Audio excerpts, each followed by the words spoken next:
Happy birthday to you. Happy birthday. You're the best. We love you. Happy birthday, my boy. Time is precious.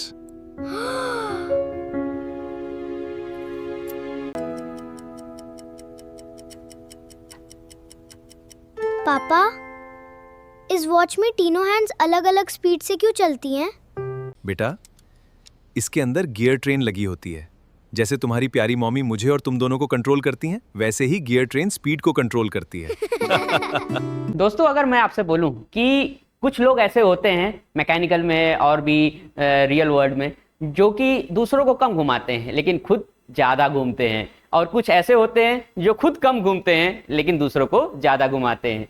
तो hello दोस्तों, मैं शोएब, आपका भाई, आपका दोस्त, स्वागत करता हूं आपके अपने यूट्यूब चैनल अड्डा 24/7 मैक रूटेक्स चैनल पे। तो दोस्तों, आज हम पढ़ेंगे गियर ट्रेन के बारे में। तो गियर ट्रेन दोस्तों ऐसा सब्जेक्ट है, गियर ट्रेन एक ऐसा टॉपिक है जो कि थ्योरी मशीन में पूछा जाता है हर साल गेट के एग्जाम में। इसमें कम से कम एक न्यूमेरिकल आपको देखने को मिलता है, और एसएससी जेईई के एग्जाम में भी इसमें काफ़ी थ्योरी क्वेश्चन भी देखने को मिलता है। तो ये बहुत इंपॉर्टेंट टॉपिक है आपके मैकेनिकल इंजीनियरिंग में, जो कि आपको समझना जरूरी है इसको। ठीक है, तो चलिए देर नहीं करते हैं और अपने इस टॉपिक को स्टार्ट करते हैं और देखते हैं कि गियर ट्रेन का सीक्रेट क्या है। तो सबसे पहले बात करें कि दोस्तों गियर क्या होती है। गियर एक ऐसा मैकेनिकल कंपोनेंट है, एक ऐसा मशीन एलिमेंट है जो कि पावर को क्या करता है, ट्रांसमिट करने का काम करता है, जिसमें एक हमारा ड्राइवर गियर होता है और एक ड्रिवन गियर होता है। तो एक सिंपल गियर ट्रेन जो हमारा बनता है वो मिनिमम 2 गियर सेट से बनता है। मतलब एक पिनियन होगा हमारे पास और एक हमारा गियर होगा। पिनियन जो होता है वो साइज में छोटा होता है और गियर जनरली जो साइज में बड़ा होता है ना, ये जनरल कॉन्सेप्ट है। तो हम क्या बोलते हैं कि जो पिनियन है वो क्या कर रहा है, इनपुट गियर की तरह काम कर रहा है, और जो हमारा गियर है वो आउटपुट गियर की तरह काम कर रहा है। तो पावर का ट्रांसमिशन इस तरीके से हो रहा है, और इसको हम क्या बोलते हैं, इसको हम बोलते हैं कि ये पॉजिटिव ड्राइव के अंदर में आ रहा है। तो वो कैसे आ रहा है वो देखते हैं। ठीक है, तो हमारा क्या होता है, सबसे पहले पिनियन होता है और गियर अरेंजमेंट होता है। तो इसमें क्या करते हैं कि जो हमारी दोनों टीथ हैं, गियर और पिनियन पे टीथ बने होते हैं अलग अलग टाइप्स के। तो गियर और पिनियन के टीथ आपस में क्या करते हैं, मैश करते हैं। तो वो आपस में क्या करते हैं, मैश करेंगे तो वो इंटरलॉक हो जाएगा, दोनों टीथ आपस में इंटरलॉक हो जाएंगे। तो इंटरलॉकिंग से क्या होगा कि हमारा स्लिप का चांसेस क्या होगा, कम हो जाएगा। स्लिप का चांसेस कम होने से क्या होता है कि उसमें जितना ड्राइवर घूमेगा उसी के रेशियो में, स्पीड रेशियो में ड्रिवन भी घूमेगा। तो ये हमारा जो है नो स्लिप का एक बहुत अच्छा मशीन एलिमेंट है, और जिसको हम मैकेनिकल इंजीनियरिंग में फादर ऑफ पावर ट्रांसमिशन भी कह सकते हैं। तो हमारा गियर ड्राइव एक ऐसा ड्राइव है जिसमें स्लिप बिल्कुल भी नहीं होता। आइडली माना जाए तो स्लिप बिल्कुल भी नहीं होता, और इस ड्राइव को जनरली बहुत सारे कार ट्रांसमिशन, गियर बॉक्सेस में, और automatic system, machine, milling machine, तो ये जितनी भी मशीनरी हैं सब में गियर सिस्टम का इस्तेमाल किया जाता है। तो बात करें कि इसमें क्या होता है कि हमारा जो ओमेगा का रेशियो होता है वो कांस्टेंट होता है, जैसा कि बोला। तो एक्चुअली में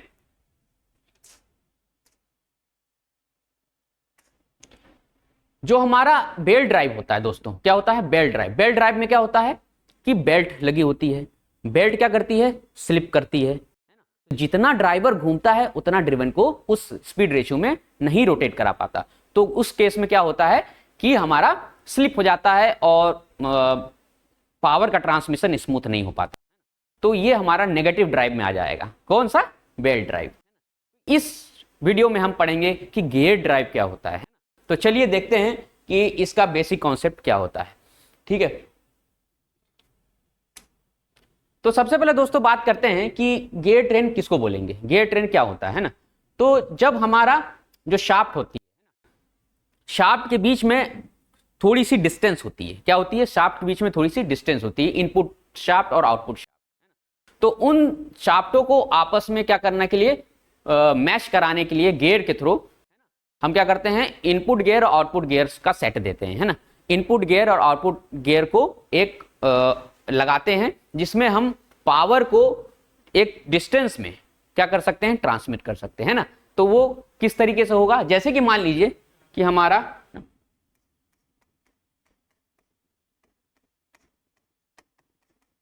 है ना, और ये हमारा क्या है दोस्तों,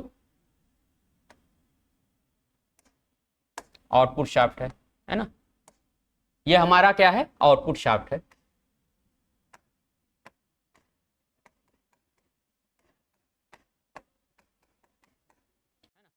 अब ये हमारा आउटपुट शाफ्ट है, ये हमारा इनपुट शाफ्ट है। तो हमको क्या करना है, इनके बीच में क्या करना है, पावर ट्रांसमिशन करना है। पावर ट्रांसमिशन कैसे होगा, चलो देखते हैं। तो हम क्या करते हैं, इनको शाफ्ट को आपस में कनेक्ट करने के लिए गियर का इस्तेमाल करते हैं, इनपुट गियर और आउटपुट गियर। तो चलिए गियर को लगाते हैं। ये हमारा क्या है दोस्तों, ये हमारा इनपुट गियर, मान लीजिए ये हमारा इनपुट गियर है ना। और अगर हमको पावर का ट्रांसमिशन करना है तो हम क्या करेंगे, इसको आपस में क्या कर देंगे, मैच कर देंगे। क्या कर देंगे, आपस में मैच कर देंगे। ये हमारा क्या हो जाएगा, ये हमारा इनपुट गियर हो जाएगा और ये हमारा क्या हो जाएगा, आउटपुट गियर हो जाएगा। इसको जनरली हम क्या बोलेंगे, पिनियन बोलेंगे, और इसको हम गियर बोलेंगे, ठीक है। तो अब ये हमारा जो है, अभी जो हमारा सेंटर डिस्टेंस है, अभी हमारा जो सेंटर डिस्टेंस है वो इतना है ना। तो हम क्या कर ले रहे हैं कि ये 2 गियर ड्राइव का इस्तेमाल कर ले रहे हैं और इसको यूज कर ले रहे हैं। और इस गियर अरेंजमेंट को हम क्या बोलेंगे, एक्सटर्नल गियरिंग। क्या बोलेंगे, एक्सटर्नल गियरिंग, है ना। इसको हम बोलेंगे एक्सटर्नल गियरिंग।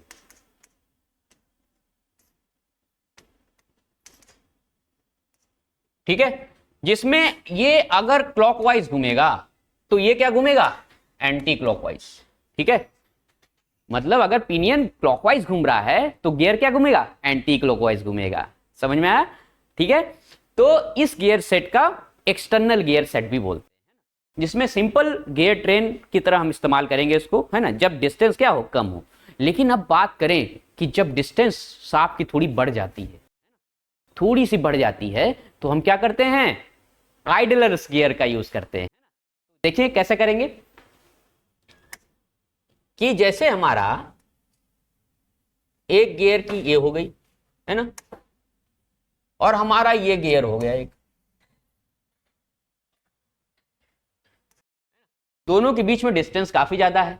तो इसको गैप को फिल करने के लिए हम क्या करेंगे, आइडल गियर का इस्तेमाल करेंगे। जैसे एक गियर हमने यहां लगा दिया और एक गियर हम यहां लगा देते, है ना। तो ये जो अरेंजमेंट सेट बना, ये क्या बना, ये हमारा गियर ट्रेन बन गया, है ना, जो कि डिस्टेंस काफी थोड़ी ज्यादा हो गई। तो हम इस तरीके का अरेंजमेंट इस्तेमाल करेंगे, है ना। तो अब इसमें क्या होगा कि ये हमारे जो इंटरमीडिएट गियर्स जो हमने लगाए हैं वो क्या होगा, आइडियल गियर्स होंगे। क्या होंगे, आइडलर्स गियर्स होंगे, है? ये जो गियर होंगे वो आइडलर गियर होंगे, है ना, ठीक है। जिसमें क्या करेंगे, अगर ये हमारा क्लॉकवाइज घूम रहा है तो ये वाला क्या घूमेगा, ये वाला एंटी क्लॉकवाइज घूमेगा, ठीक है। और ये वाला जो गियर है वो क्या, कैसा घूमेगा, क्लॉकवाइज घूमेगा। तो ये वाला कैसे घूमेगा, ये वाला गियर क्या बनेगा, घूमेगा एंटी क्लॉकवाइज। तो जो आइडलर्स गियर होते हैं वो स्पीड रेशियो को चेंज नहीं करते, वो क्या करते हैं, डायरेक्शन को चेंज करते हैं और गैप को फिल करते हैं, गैप को कंट्रोल करते हैं, मतलब फिल करने का काम करते हैं, ताकि हम थोड़े ज्यादा डिस्टेंस वाले शाफ्ट में पावर ट्रांसमिशन करा सकें। तो ये क्या होता है, आइडलर्स गियर होते हैं।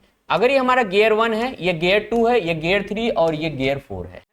तो अगर मैं बोलूं कि इसकी स्पीड अगर N1 है, इसकी स्पीड अगर N2 है, इसकी स्पीड अगर N3 है और इसकी स्पीड अगर N4 है, तो इसमें हमारा स्पीड रेशियो क्या होगा, स्पीड रेशियो होगा, स्पीड रेशियो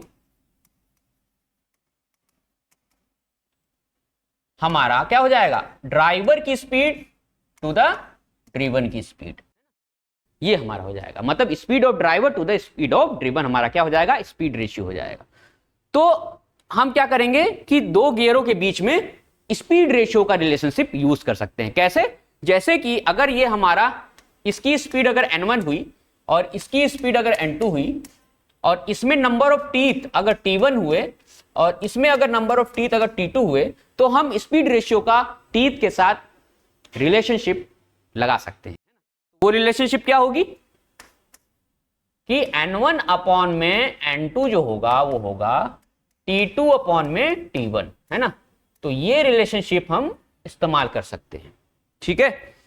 तो n1 अपॉन में n2 equal to t2 upon में t1, मतलब स्पीड इनवर्सली प्रोपोर्शनल होती है उसके नंबर ऑफ टीथ की, है ना। तो ये रिलेशनशिप यूज करके हम अच्छे अच्छे न्यूमेरिकल सॉल्व करेंगे और आगे देखेंगे कि कैसे कैसे और डिफिकल्ट क्वेश्चन इससे फ्रेम किए जा सकते हैं। तो ये हमारी एक्सटर्नल टाइप की गियरिंग हो गई, यानी गियर ट्रेन हो गया, जो कि हम मशीन्स में इस्तेमाल करते हैं। अब देखते हैं कि इंटरनल गियरिंग क्या होती है। अब हम बात करते हैं कि इंटरनल गियरिंग क्या होती है।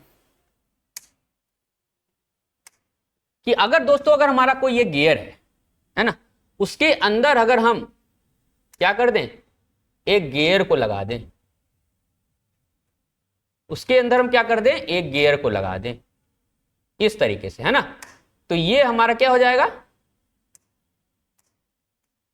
हमारा हो जाएगा, ये हो जाएगा इंटरनल गियरिंग, है ना। ये हो जाएगा हमारा इंटरनल गियरिंग, ठीक है। तो ये हमारा हो जाएगा इंटरनल गियरिंग टाइप, ठीक है। तो इसका इस्तेमाल भी हम क्या करते हैं, एपिसाइक्लिक गियर ट्रेन में इसको यूज करते हैं, मतलब इस टाइप के अरेंजमेंट इस्तेमाल करते हैं, जो हम अभी आगे पढ़ेंगे। बात करते हैं कि टर्मिनोलॉजी ऑफ गियर क्या होती है। टर्मिनोलॉजी ऑफ गियर क्या होती है, तो टर्मिनोलॉजी को समझने से पहले हम क्या करते हैं, उसकी टीथ की प्रोफाइल को समझेंगे। क्या करेंगे, उसके टीथ की प्रोफाइल को समझेंगे। तो ये जो आप देख रहे हैं दोस्तों, ये जो प्रोफाइल है, ये प्रोफाइल कैसी प्रोफाइल है, इसको बोलते हैं इन्वॉल्यूट प्रोफाइल। क्या बोलते हैं,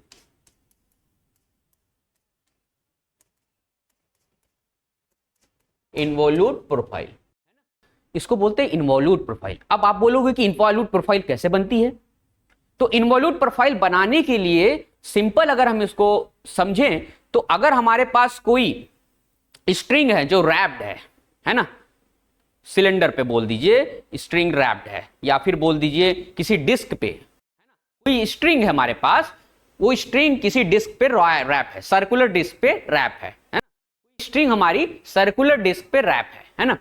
तो अब उसको हमको अगर खोलेंगे, तो खोलने पर उस स्ट्रिंग को अगर हम खोलेंगे, तो उसकी एंड पॉइंट्स जो हैं उसको अगर हम ट्रेस करेंगे और उसको हम ज्वाइन करेंगे, तो क्या मिलेगा हमको, एक इन्वॉल्यूट प्रोफाइल मिलेगा। तो वो कैसे मिलेगा, चलिए देखते हैं।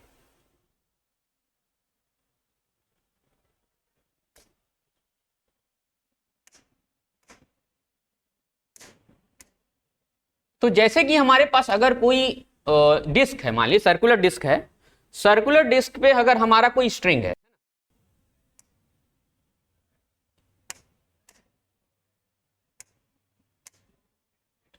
मान लीजिए हमारा कोई स्ट्रिंग है,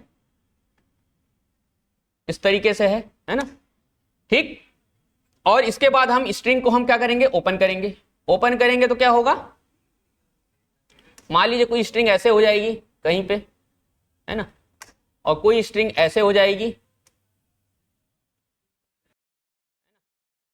और फिर कोई स्ट्रिंग ऐसे हो जाएगी, और कोई स्ट्रिंग फिर ऐसे हो जाएगी, है ना।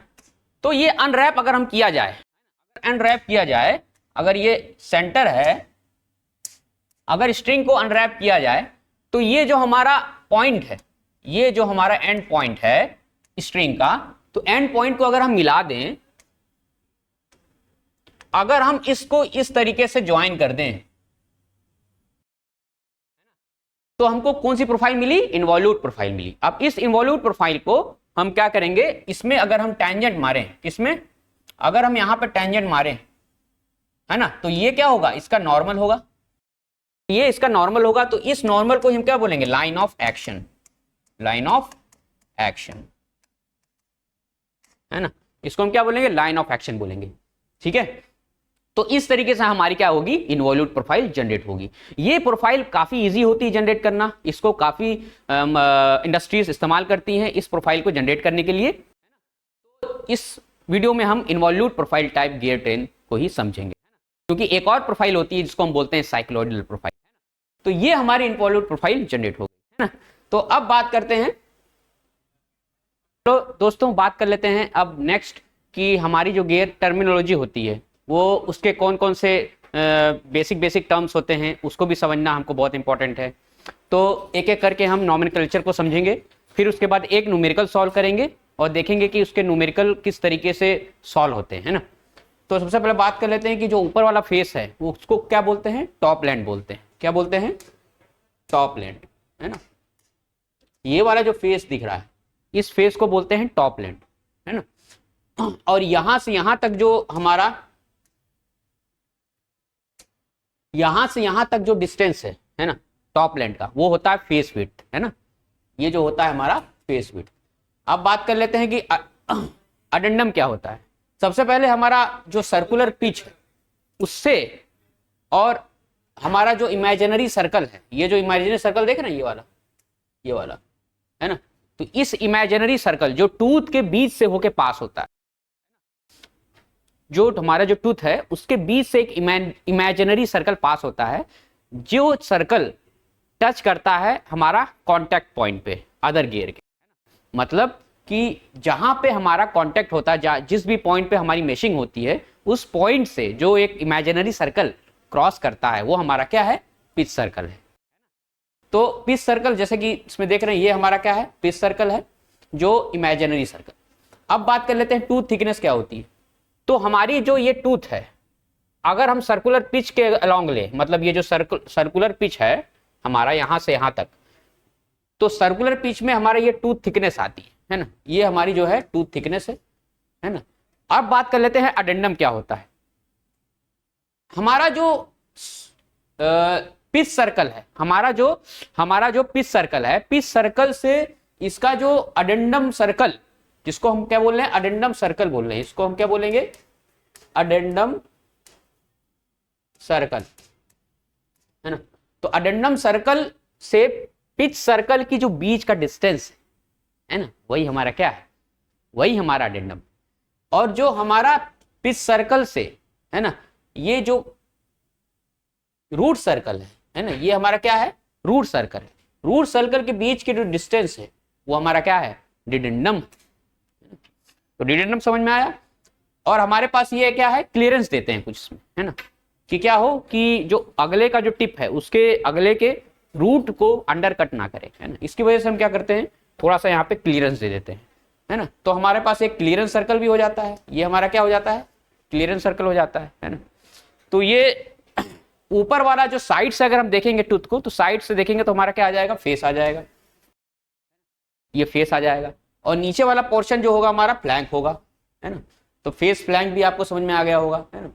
और जो दो ठो हमारे जो टीथ है उसके बीच का जो गैप है ना, जिसमें अगला गियर आएगा मैशिंग के लिए, है ना, तो वो जो गैप है हमारा क्या है, विड्थ है, मतलब स्पेसिंग है, विड्थ स्पेसिंग बोलते हैं उसको, है ना, विड्थ ऑफ स्पेस बोलते हैं।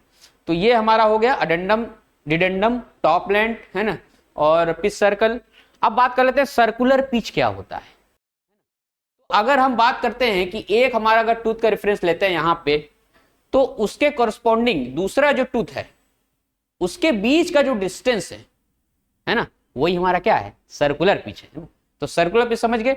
सर्कुलर पिच हमारा क्या होता है, इसकी फॉर्मूला क्या होता है, पाई डी बाई टी होता है, पाई डी बाई टी, जहां टी क्या है, पिच सर्कल डायमीटर, और जो टी क्या है, टी है नंबर ऑफ टीथ कितने हैं, है ना।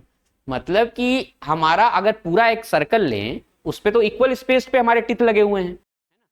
तो अगर हम एक क्या लें, पिच लें, मतलब हर एक टीथ का पिच लें, तो एक टीथ पे अगर एक पॉइंट लेते हैं तो उसी अगले टीथ पे कॉरस्पॉन्डिंग पॉइंट के बीच का जो सर्कमफ्रेंशियल डिस्टेंस होगा वही हमारा क्या होगा, पिच सर्कल होगा, मतलब पिच सर्कुलर पिच होगा। क्या होगा, सर्कुलर पिच होगा, है ना। तो सर्कुलर पिच आपको समझ में आया क्या होता है। अब बात कर लेते हैं कि एक न्यूमेरिकल, है ना, हमने छोटे छोटे बेसिक टर्म्स को समझे, बेसिक टर्म्स को कैसे निकाला जाता है, इसमें जो पिच सर्कल डायमीटर है ना, सर्कुलर पिच, अडेंडम, डिडेंडम को किस तरीके से फाइंड आउट किया जाता है, जो छोटे छोटे फॉर्मूला है उसको कैसे अप्लाई करते हैं, है ना, ताकि हम समझ सकें कि बेसिक कंसेप्ट को किस तरीके से हमको और ज़्यादा मजबूत करना है ना। तो चलिए शुरू करते हैं कि एक एक टर्म को निकालते हैं ना। तो हमारे पास क्या है, 20 degree full depth involute spur gear has 40 teeth. हमारे पास ये 40 टीथ दिया हुआ है और मॉड्यूल कितना दिया हुआ है, 5 mm का, 5 mm का मॉड्यूल दिया हुआ है और 20 डिग्री हमारा फुल डेप्थ बोला है। तो ध्यान रखिएगा 20 डिग्री फुल डेप्थ के लिए हमारा क्या होता है, अडेंडम जो होता है 1 मॉड्यूल होता है ना, और डिडेंडम जो होता है वो 1.25 मॉड्यूल होता है ना। तो जनरली इसकी वैल्यू रहती है हमें। तो अब सबसे पहले बात कर लेते हैं कि अडेंडम कितना होगा, उसको पहले फाइंड आउट कर लेते हैं ना। ठीक है, तो अडेंडम जैसा कि मैंने बोला, अडेंडम जो होगा वो 1 मॉड्यूल होगा, है ना। तो 1 मॉड्यूल मतलब मॉड्यूल कितना है, 5 है ना। तो अडेंडम हमारा कितना हो जाएगा, 5 mm हो जाएगा, है ना। अब बात कर लेते हैं डिडेंडम की। डिडेंडम कितना होगा, 1.25 ऑफ m। तो मतलब 1.25 इंटू 5 कितना हो जाएगा ये, तो ये हो जाएगा हमारा 6.25 mm, है ना। तो ये हमारा हो जाएगा 6.25 mm। ठीक है, तो अडेंडम डिडेंडम हमको पता चल गया। अब नेक्स्ट हमको क्या पूछा है कि ये हमने निकाला और ये हमने निकाला डिडेंडम। अब बात कर लेते हैं कि सर्कुलर पिच कितना होगा, है ना। सबसे पहले हमें टीथ दिया हुआ है, टीथ नंबर ऑफ टीथ कितना दिया हुआ है, 40 टीथ दिया हुआ है ना। तो नंबर ऑफ टीथ कितना दिया हुआ है, 40 टीथ, है ना। तो अब सबसे पहले बात कर लेते हैं कि इसका सर्कुलर पिच कैसे निकलेगा। सर्कुलर पिच लिखने के लिए हम कैसे लिखेंगे, पीसी जो होता है हमारा पाई डी बाई टी होता है ना। तो पाई डी बाई टी है ना। तो डी कैसे निकलेगा, डी बाई टी जो हमारा क्या है, मॉड्यूल है ना। तो हम इसको लिख सकते हैं पाई इंटू मॉड्यूल, है ना। तो पाई इंटू मॉड्यूल मतलब पाई इंटू मॉड्यूल कितना दिया है, 5 mm दिया हुआ है ना। तो हमारे पास जो पिच सर्कल होगा वो 5 पाई, मतलब हमारा सर्कुलर पिच कितना होगा, 5 पाई mm, है ना। ठीक है, तो सर्कुलर पिच तो हमारा आ गया यहाँ पे, है ना। अब क्या क्या पूछा हुआ है,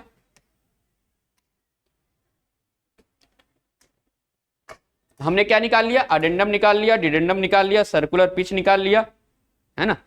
अब पिच सर्कल डायमीटर कितना होगा उसके बारे में बात कर लेते हैं, है ना। तो पिच सर्कल डायमीटर की बात करते हैं। तो पिच सर्कल डायमीटर कैसे निकलेगा, हमारे पास क्या है, हमारे पास डी है, डी बाई टी, टी कितना दिया हुआ है, 40 दिया हुआ है ना। तो डी 40 दिया हुआ है और मॉड्यूल कितना है, 5, है ना। तो डी हमारा कितना हो जाएगा, 200 mm, है ना, है ना। तो डी हमारा कितना हो जाएगा, डी हमारा 200 mm हो जाएगा। डी क्या है, डी हमारा है कि सर्कुलर मतलब कि पिच सर्कल का डाया कितना है ना, पिच सर्कल का डाया कितना है वो हमारा आ गया यहां से। और क्या क्या बोला है, और बात कर लेते हैं, हमारे पास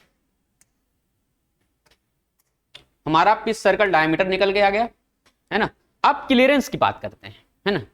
क्लियरेंस हमारा थोड़ा सा दिया जाता है ना, 2 गियर के बीच में, क्योंकि अगला टूथ जो आ रहा है वो उसके रूट में ना घुस जाए, है ना। रूट में क्या है, वो ना घुसे, जिससे क्या हो, मतलब कि उसमें क्लियरेंस देना पड़ेगा, क्योंकि उसमें क्या ना हो, इंटरफेरेंस का फिनोमेना ना हो, अंडर कटिंग ना हो, है ना।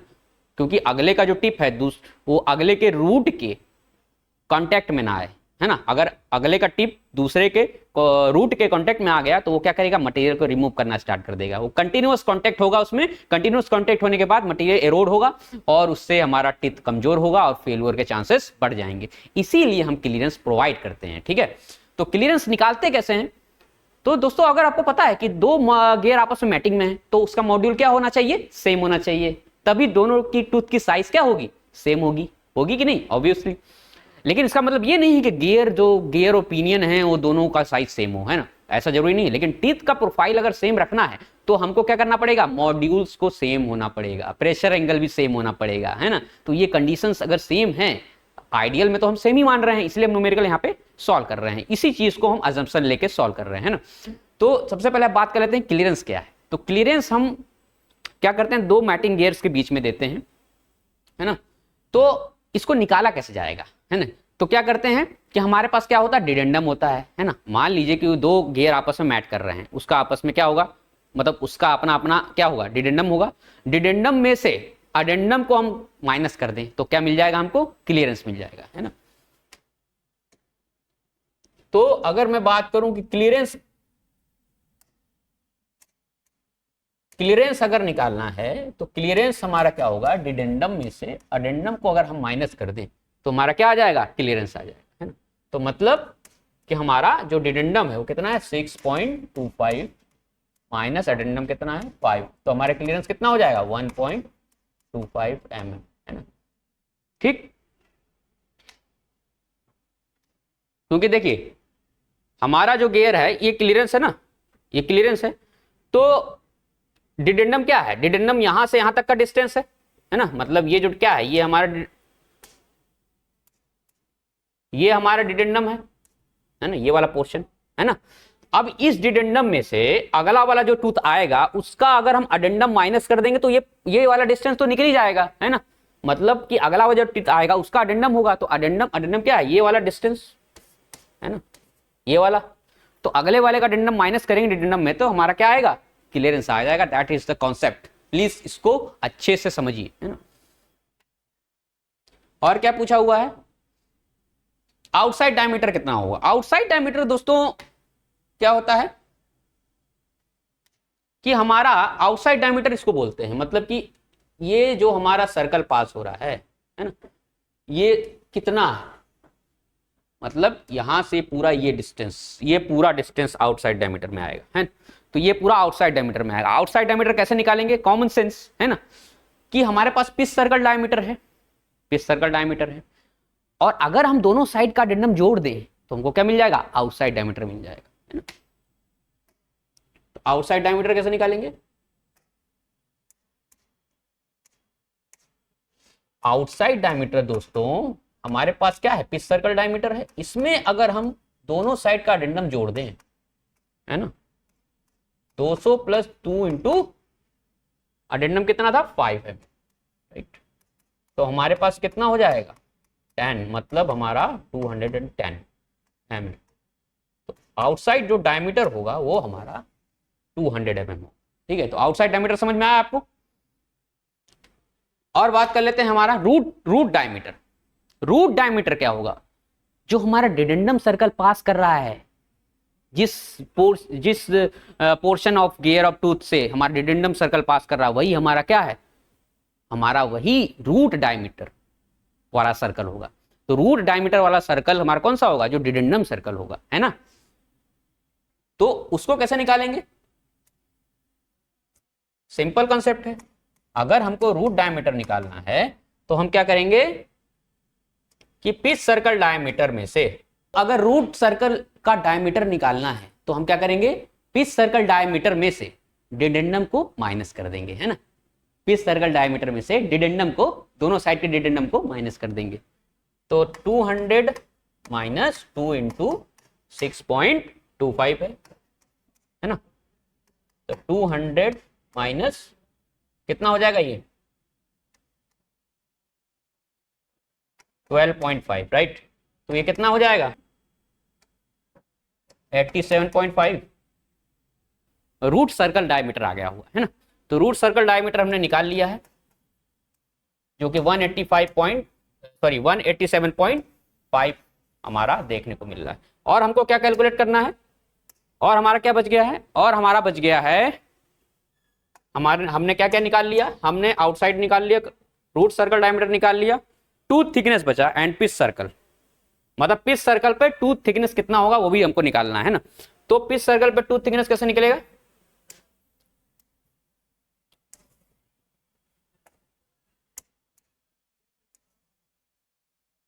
सबसे पहले हम बात करते हैं कि हमारा सर्कुलर पिच कितना आ रहा है ना। सर्कुलर पिच अगर हम बात करें तो हमारा 5 पाई mm आया है ना। तो सर्कुलर पिच जैसे कि मैंने बताया कि एक टूथ के पॉइंट पे दूसरे टूथ के कोरस्पॉन्डिंग पॉइंट के बीच का जो सर्कमफ्रेंशियल जो डिस्टेंस होगा वही हमारा क्या होगा, वही आर्क हमारी जो होगी वही हमारी सर्कुलर पिच के बराबर होगी, है ना। तो अगर हम सर्कुलर पिच को आधा कर दें तो हमको क्या मिल जाएगा, टूथ की थिकनेस मिल जाएगी, है ना। तो टूथ की थिकनेस क्या होगी, सर्कुलर पिच डिवाइड बाई 2, है ना। सर्कुलर पिच कितना है 5 पाई डिवाइड बाई 2 कर देंगे तो हमारे कितना होगा 2.5 इंटू पाई। तो ये हमारी टूथ की थिकनेस आ जाएगी, है ना। तो हमारे पास ये टूथ की थिकनेस आ गई और टूथ की थिकनेस हमने निकाल लिया। और बात करते हैं डायमीटर ऑफ बेस सर्कल, है ना। अब ये थोड़ा सा अच्छा कॉन्सेप्ट है ना, कि डायमीटर ऑफ बेस सर्कल कैसे निकलेगा, है ना। तो डायमीटर ऑफ बेस सर्कल को समझने के लिए हम क्या करते हैं, एक छोटा सा कॉन्सेप्ट समझ लेते हैं ना, कि अगर पिनियन और गियर कांटेक्ट कर रहे हैं पिच पॉइंट पे तो बेस सर्कल का डायमीटर को कैसे आप निकाल पाओगे, क्योंकि हमको यहाँ पे प्रेशर एंगल 20 डिग्री दिया हुआ है ना। तो अब इस केस में अगर हम निकालें तो ये हमारा क्या हो गया, मान लीजिए बेस सर्कल हो गया, है ना। और ये हमारा क्या हो गया, बेस सर्कल हो गया जो पिनियन है ना। और ये हमारा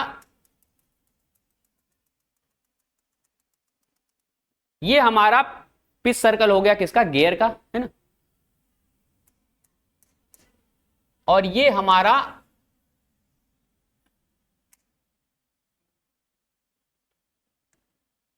बेस सर्कल हो गया किसका, गियर का, है ना। बेस सर्कल गियर का हो गया और हमारे पास ये बेस सर्कल किसका हो गया, ये हमारा बेस सर्कल है।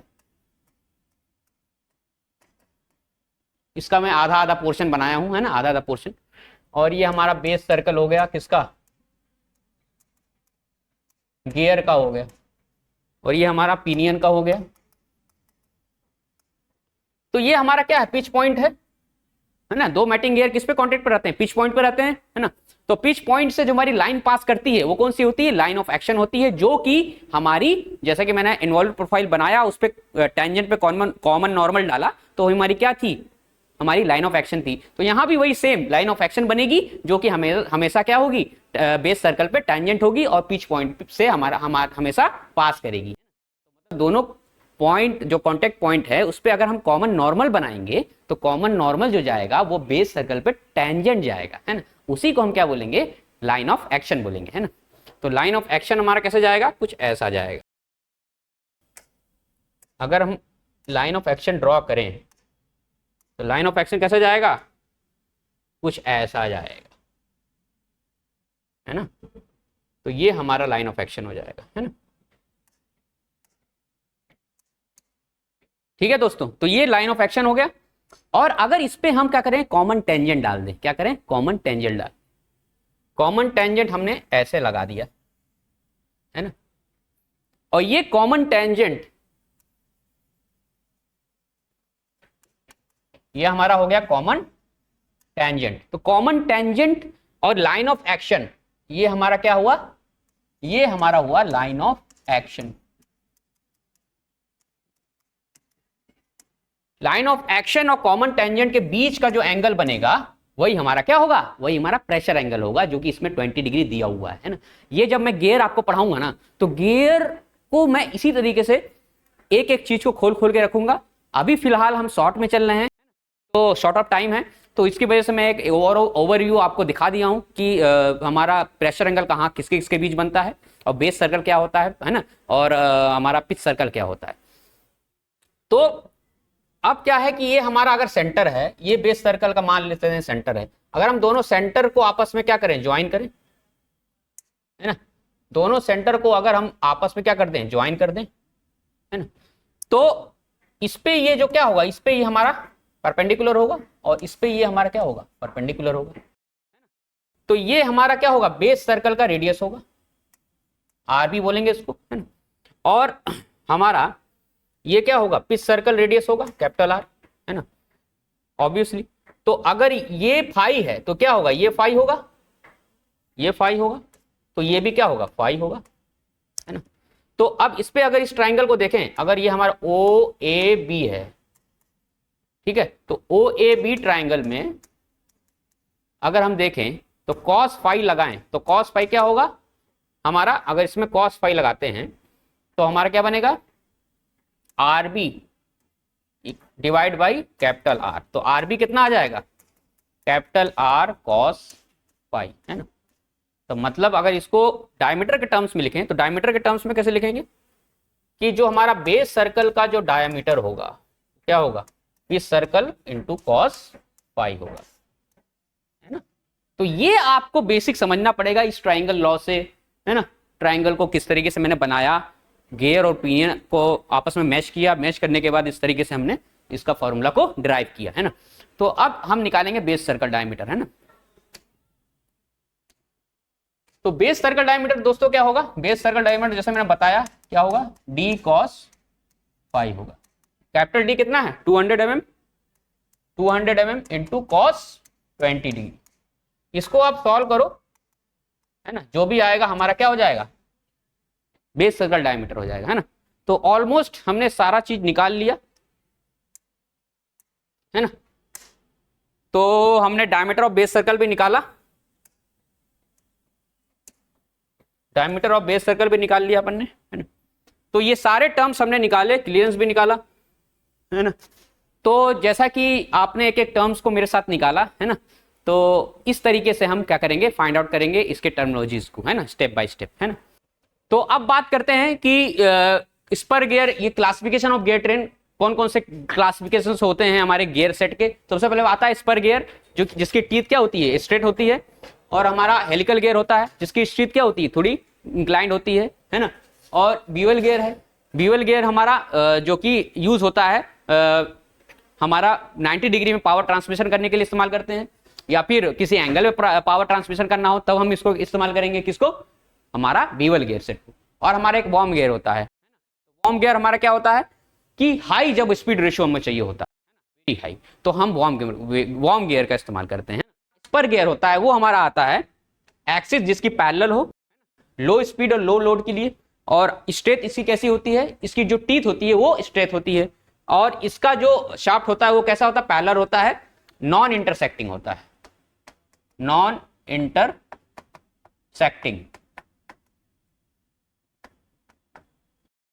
और ये हमारा हेलिकल गियर होता है जिसका जो एंगेजमेंट होता है वो ग्रेजुअल होता है, तो इसमें नॉइज और वाइब्रेशन क्या होता है, कम होता है। लेकिन इसमें हमारा स्पर गियर जो होता है वो, इसमें नॉइज वाइब्रेशन बहुत ज्यादा हो, क्योंकि इंपैक्ट होता है ना, डायरेक्ट इंपैक्ट मारेगा तो इससे वाइब्रेशन और नॉइज पड़ेगा, है ना।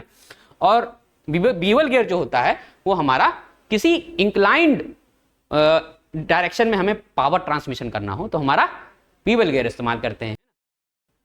जैसे कि बीवल गियर यूज होता है हमारा डिफरेंशियल गियर में भी लगा होता है, आपने देखा होगा, है ना।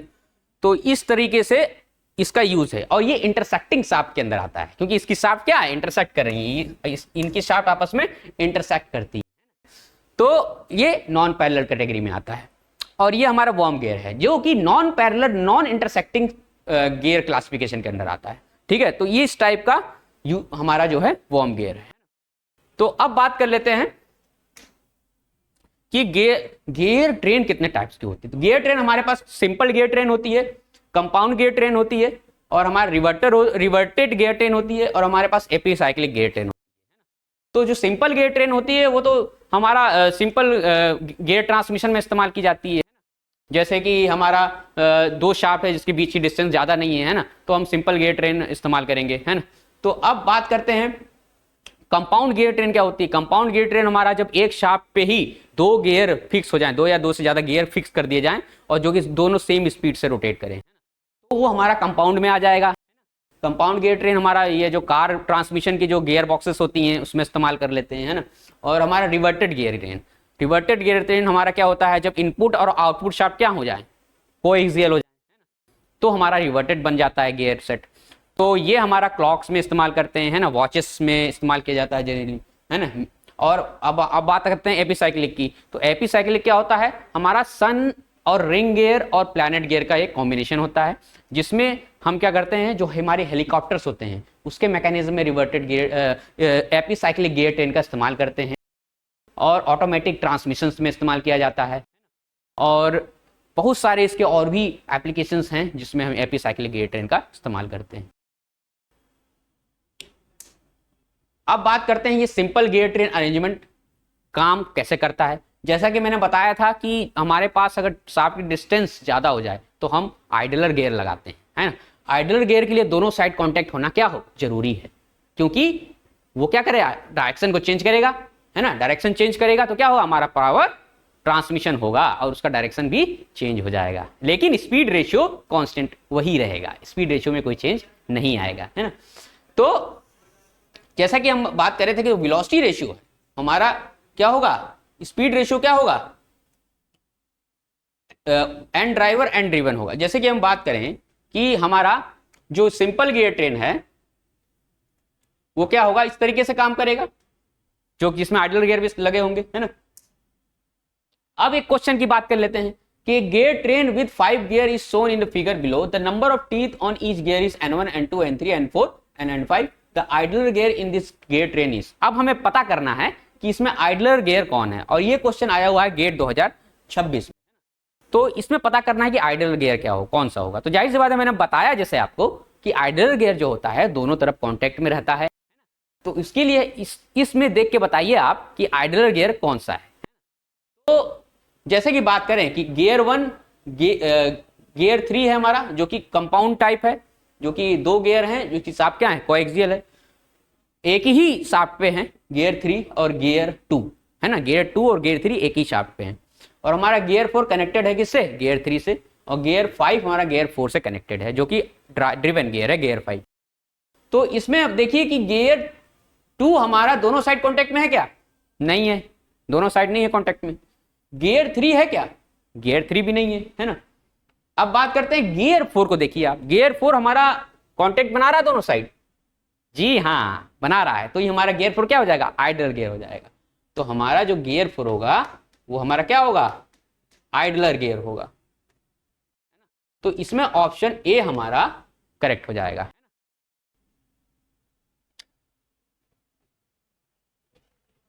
आइडलर गियर का काम सिर्फ क्या है, स्पेस को फिल करना और डायरेक्शन को चेंज करना, बस आइडलर गियर इतना ही काम करता है।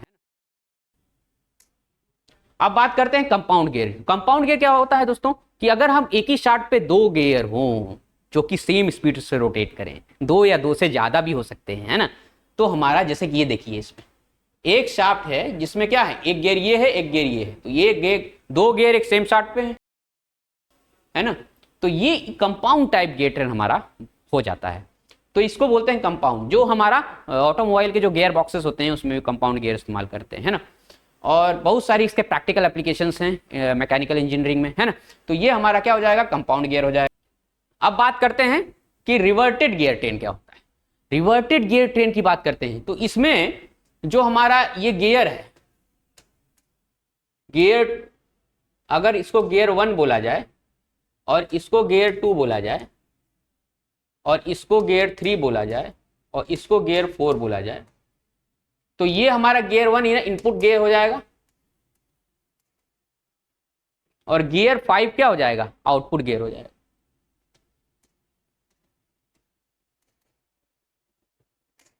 तो गियर 1 जो होगा वो इनपुट गियर होगा और गियर हमारा गियर जो गियर 4 होगा वो आउटपुट गियर होगा, और दोनों की एक्सिस जो होगी वो कोएक्सियल होगी। क्या होगी, कोएक्सियल होगी।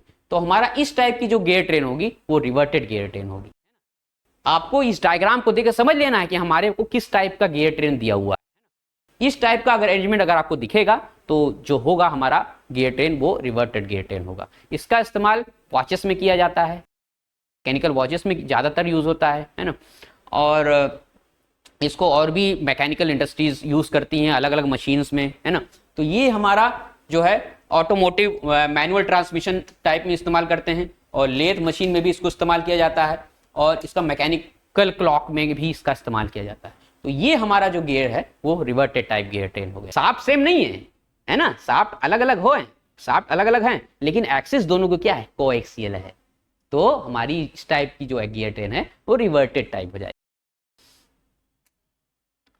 अब इसमें एक प्रॉपर्टी क्या होती है, इसमें प्रॉपर्टी की बात करें तो इसमें प्रॉपर्टी होती है ये जो डिस्टेंस है इसकी यहां से यहां तक की, है ना, इस शाफ्ट से इस शाफ्ट की, इस शाफ्ट से इस शाफ्ट की डिस्टेंस के बराबर होगी, है ना।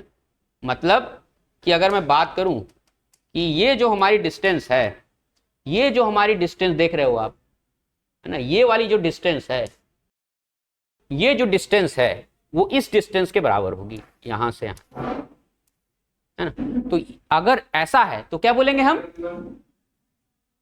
कि R1 प्लस R2 किसके बराबर हो जाएगा, R3 प्लस R4 के। तो ये हमारा जो प्रॉपर्टी है वो रिवर्टेड गियर ट्रेन में बहुत इस्तेमाल किया जाता है ना। जैसे कि इसमें दिखा, मैंने बताया कि R1 प्लस R2 किसके बराबर हो जाएगा, R3 प्लस R4 के। और इसी तरीके से जो हमारा R1 है उसको लिखेंगे हम क्या, MT/2, क्योंकि रेडियस क्या हो जाएगा, MT/2 हो जाएगा, ठीक है। और MT/2 कैसे आया कि जो मॉड्यूल है वो क्या है, D/T है, और D को हम क्या लिख सकते हैं, 2R लिख सकते हैं, है ना।